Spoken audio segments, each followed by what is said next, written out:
Assalamualaikum warahmatullahi wabarakatuh. Alhamdulillah wassalatu wassalamu ala Rasulillah wa ala alihi wa sahbihi wa mawalah. Asyhadu an la ilaha illallah wahdahu la syarikalah wa asyhadu anna Muhammadan abduhu wa rasuluhu la nabiyya ba'dah amma ba'du. Rabbi shrahli sadri wa yassirli amri wahlul 'uqdatam min lisani yafqahu qawli. Jamaah taklim ilmiah dimanapun berada, Alhamdulillah pada kesempatan kali ini mari kita bersama-sama kembali mengkaji kitab Al-Hikam. Dan pada kesempatan kali ini kita akan melanjutkan pada hikmah yang ketiga. Sawabikul himami la tahriku aswarol akdari. Kekerasan semangat atau perjuangan itu tidak dapat menembus tirai takdir. Kekeramatan atau kejadian-kejadian yang luar biasa dari seorang wali itu tidak dapat menembus keluar dari takdir. Maka segala apa yang terjadi itu semua semata-mata terjadi karena takdir Allah. Wa ma tasya'una illa ayyasha Allahu rabbul alamin. Demikian firman Allah Subhanahu wa taala dalam surah Kuwirat ayat 29 yang artinya dan tiadalah kamu berkehendak kecuali apa yang dikehendaki Allah Tuhan yang mengatur seisi alam. Lalu firman Allah di surah Al-Insan ayat 30, "Wa ma tasya'una illa ayyasha Allahu innallaha kana aliman hakima." Dan tiada kamu menghendaki kecuali apa yang dikehendaki oleh Allah. Sungguh Allah Maha mengetahui lagi bijaksana. Demikian hikmah yang ketiga. Hikmah yang cukup singkat dan diperkuat dengan dua dalil dari Al-Quran. Oleh karena itu, lantas kita bersama-sama jangan berandai-andai karena atas segala yang telah terjadi, karena apapun yang terjadi hari ini, profesi, pasangan, harta, jabatan, itu semuanya adalah karena kehendak Allah Subhanahu wa taala.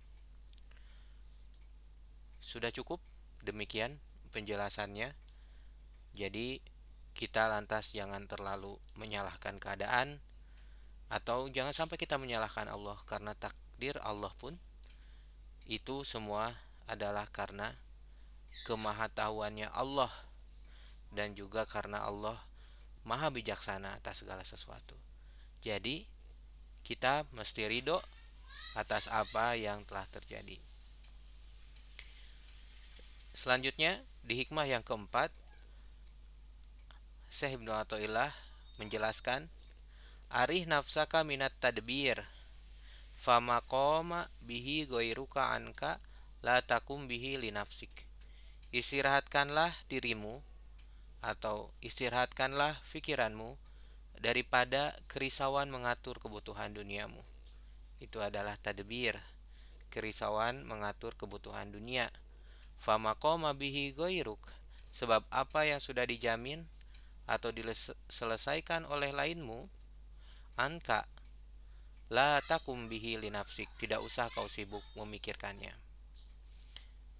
Jadi Syekh Ibnu Athaillah menasihatkan kepada kita, mengingatkan kepada kita untuk senantiasa mengistirahatkan pikiran kita dan juga diri kita untuk tidak risau dalam mengatur kebutuhan dunia, tidak perlu khawatir karena semua yang sudah dijamin atau diselesaikan oleh lainmu, oleh orang lain yang telah mengatur yang terkena padamu, tidak usah kita sibuk memikirkannya. Sebagai seorang hamba wajib dan harus senantiasa mengenal kewajiban, sedang jaminan upah itu ada di tangan majikan.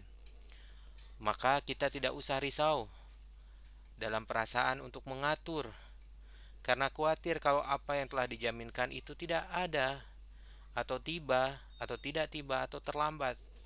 Sebab ragu terhadap jaminan Allah adalah tanda kurangnya iman. Jadi marilah kita jangan sebentar. Kita risau atas kita janganlah kita risau atas apa yang telah dijaminkan Allah, misalnya atas pahala gitu ya, atas ketenangan hidup, itu semua pasti datang, pasti tiba. Segala kebaikan itu pasti ada balasannya, dan jangan kita merasa tenang dalam kemaksiatan, karena setiap kemaksiatan, perbuatan buruk itu juga pasti akan ada balasannya. Hikmah yang kelima, sebelum kita lanjutkan, kita ingat-ingat lagi kedua hikmah tadi. Yang pertama, kerja kerasnya kita, semangatnya kita itu tidak akan mengubah, menembus tirai takdir. Bahkan kekaromahan, kejadian luar biasa dari seorang wali pun tidak dapat menembus takdir. Hanya Allah Subhanahu wa taala yang memiliki kekuasaan di dalam segala takdir. Dan yang keempat, mari kita istirahatkan diri kita dari rasa risau, rasa khawatir atas apa yang sudah dijanjikan oleh Allah Subhanahu wa taala. Yang kelima, ijtihaduka fima duminalaka wa taksiruka fima tuliba minka dalilun alang timasil basiroti minka. Kerajinanmu untuk mencapai apa-apa yang telah dijamin pasti akan sampai kepadamu. Di samping keteledoranmu terhadap kewajiban-kewajiban yang telah diamanatkan, ditugaskan kepadamu, membuktikan butanya mata hatimu. Di sini Syekh Ibnu Athaillah menyampaikan sebuah kritik kepada kita. Kerajinanmu, untuk senantiasa ingat bahwa kerajinan kita untuk mencapai apa-apa yang telah dijaminkan pada kita itu pasti akan sampai kepada kita. Ijtihaduka fima duminalaka wa taksiruka fima tuliba minka dalilun ala antimasil basirati minka. Itu membuktikan butanya mata hatimu. Jadi misalnya kita rajin untuk mencapai apa yang telah dijamin, tetapi di satu sisi kita teledor pada kewajiban-kewajiban yang telah diamanatkan. Itu membuktikan butanya mata hati kita. Jadi mari kita jangan teledor dalam melaksanakan kewajiban-kewajiban kita yang telah diamanatkan bagi kita. Ada keluarga untuk kita jaga, ada anak untuk kita didik. Itu jangan sampai kita teledor. Sebagaimana kita juga harus rajin untuk mencapai apa yang telah dijaminkan, karena itu akan sampai kepada kita. Kita rajin mengejar rezeki, padahal sebenarnya rezeki itu sudah dijamin oleh Allah.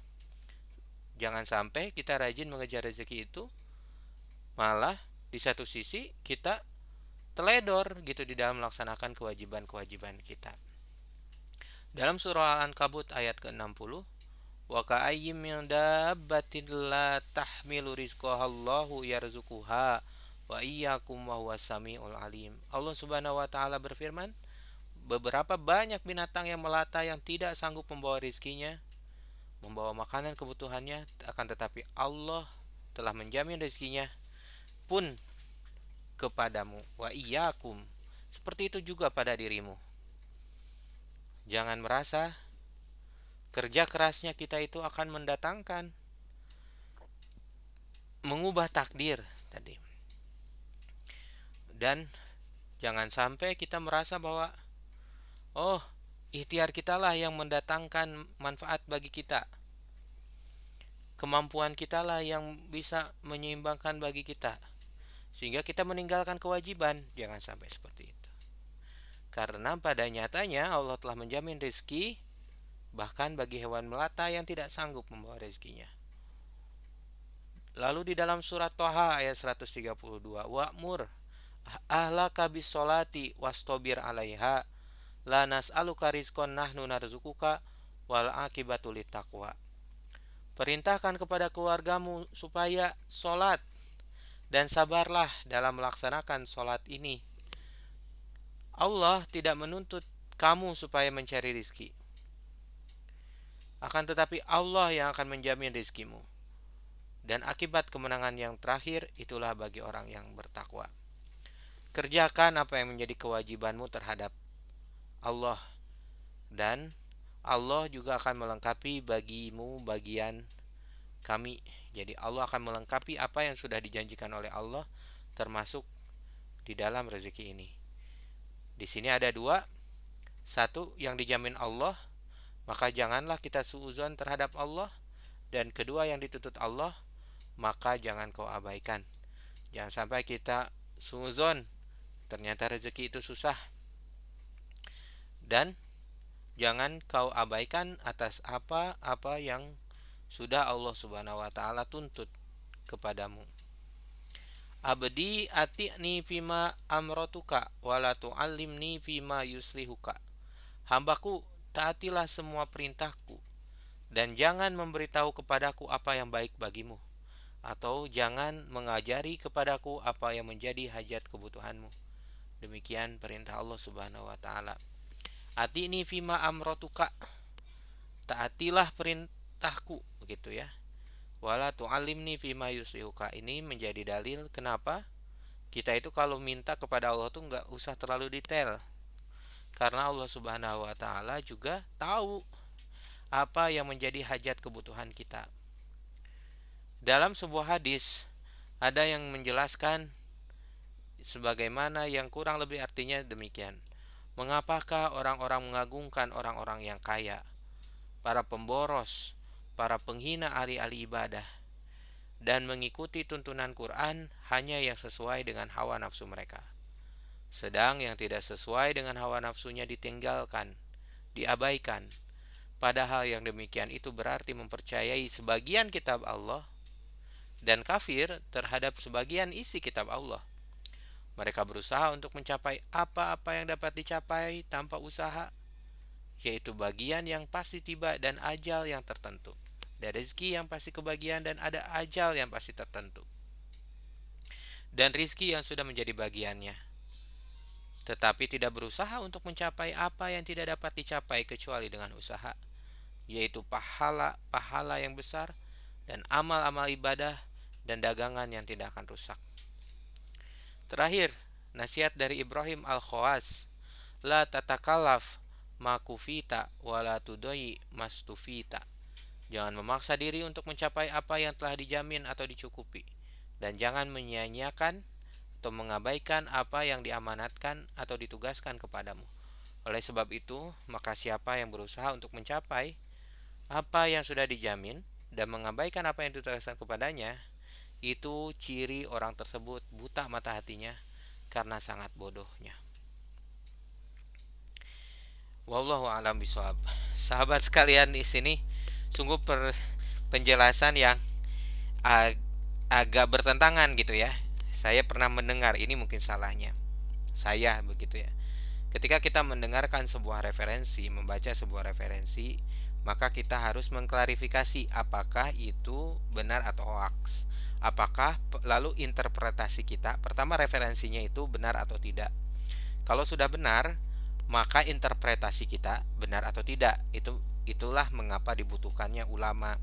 Kita refer ke ulama siapa, yang mana ulama itu akan mewariskan dari ulama yang lain, harus mutawatir, harus sampai gitu ya. Jadi dari siapa ke siapa, guru dari guru gitu. Misalnya saya di sini membaca kitab Terjemah Al-Hikam yang ditulis oleh Syekh Ibnu Athaillah rahimahullah, lalu hasil penjelasan sarah dari Haji Salim Bahreis. Sebenarnya kitab Al-Hikam ini ada banyak sekali sarahnya, terjemahannya. Setidaknya saya sudah menemukan sekitar 4 sarah, 4 penjelasan, 4 terjemahan terkait kitab ini. Dan kajian-kajian terkait Al-Hikam ini sudah sangat banyak, sehingga kita bisa refer kepada kaul-kaul para ulama tersebut. Dan pastikan interpretasi kita benar. Misalnya ini dalam hal kaul yang kelima ini disebutkan bahwa janganlah kita itu terlalu rajin gitu mencari sesuatu eh, yang sudah dijanjikan rezeki gitu. Lalu masalahnya adalah sifat rajin itu relatif. Mungkin buat saya rajin itu adalah bekerja buat seorang karyawan seperti saya, rajin bekerja itu ya jam 8 sampai jam 5 itu rajin. Dan terlalu rajin itu kalau misalnya saya datang terlalu pagi dan pulang terlalu malam, atau ketika jam istirahat saya sampai lupa istirahat, sampai lupa meninggalkan sholat, nauzubillah, demi bekerja, maka itu yang disebut terlalu rajin. Dan karena di sini rajin itu tidak dilarang di sini. Yang dilarang itu kita teledor di dalam meninggalkan kewajiban-kewajibannya. Jadi kita tegaskan, kita jangan terlalu rajin sampai teledor terhadap kewajiban, karena rezeki itu sudah dijamin. Sedangkan uh, amal kita, perbuatan kita itu adalah perintah Allah yang sudah diwajibkan kepada kita. Masalahnya adalah ada juga hadis yang lain yang menjelaskan bahwa kita itu wajib mencari rezeki. Maka mencari rezeki juga kewajiban. Jangan di sini bukan yang sepemahaman saya bukan berarti yang dilarang itu rajinnya. Jangan sampai kita tuh rezeki udah dijamin, udahlah saya nggak ikhtiar. Karena ikhtiar juga wajib berdasarkan beberapa penjelasan. Nah, beberapa penjelasan ini yang harus saya klarifikasi. Mana dalilnya gitu ya? Mana dalilnya kita itu wajib ikhtiar? Saya sering mendengarkan beberapa kaul ulama, tapi tidak ada yang melarang kita ikhtiar, bahkan menganjurkan kita untuk ikhtiar. Bahkan ada hadis Rasulullah SAW yang menjelaskan bahwa bekerja untuk menafkahi keluarga itu eh, pahalanya kurang lebih sama seperti jihad fisabilillah gitu ya. Oleh karena itu Nabi berarti sangat menganjurkan kita untuk bekerja gitu, untuk nafkah kita ibadah. Eh, bahkan pekerjaan-pekerjaan yang sifatnya tidak mahdo seperti ini harus kita niatkan untuk beribadah supaya ada nilai ibadahnya. Maka di kaul yang kelima ini sintesa mungkin ya, kalau boleh memberikan kesimpulan yang bisa saya simpulkan. Mohon maaf kalau misalnya salah. Mudah-mudahan bisa jadi nasihat buat untuk diri saya sendiri. Kita boleh rajin selama, bahkan dianjurkan untuk rajin selama tidak meninggalkan kewajiban-kewajiban kita. Karena pertama, kita jangan lupa gitu ya, jangan melupakan bahwa bahkan rezeki itu kalau enggak kita cari seperti binatang, karena banyak binatang melata yang tidak sanggup membawa rezekinya. Kalau Allah sudah berkehendak untuk memberinya rezeki, Allah pasti akan memberinya rezeki. Kedua, eh, kedua apa tadi saya sempat ingat terus hilang lagi.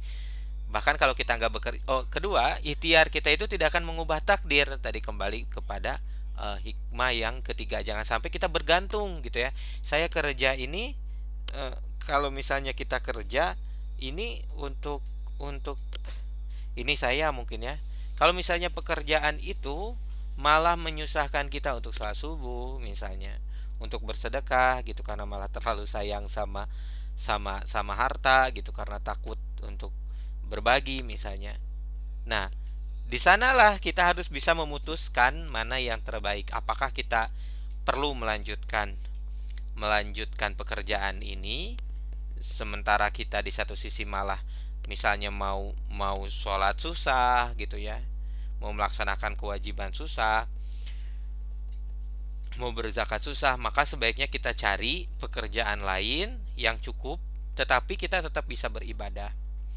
Banyak sebenarnya pekerjaan yang agak menantang menurut saya, kayak misalnya bagaimana kalau misalnya saya jadi astronot gitu ya, atau jadi driver, itu tantangannya sangat tuh, kayak tukang ketika ketika bulan Ramadan gitu. Nah, di sana kita jangan sampai pekerjaan kita itu menyusahkan kita gitu untuk sholat. Intinya sih, pertama kita jangan menggantungkan ikhtiar kita itu bisa mengubah takdir Allah. Wallahu a'lam. Baik sahabat sekalian, itu tiga hikmah yang kita bahas pada kesempatan kali ini. Mudah-mudahan bisa semakin mengantarkan kita untuk takwa kepada Allah Subhanahu wa taala.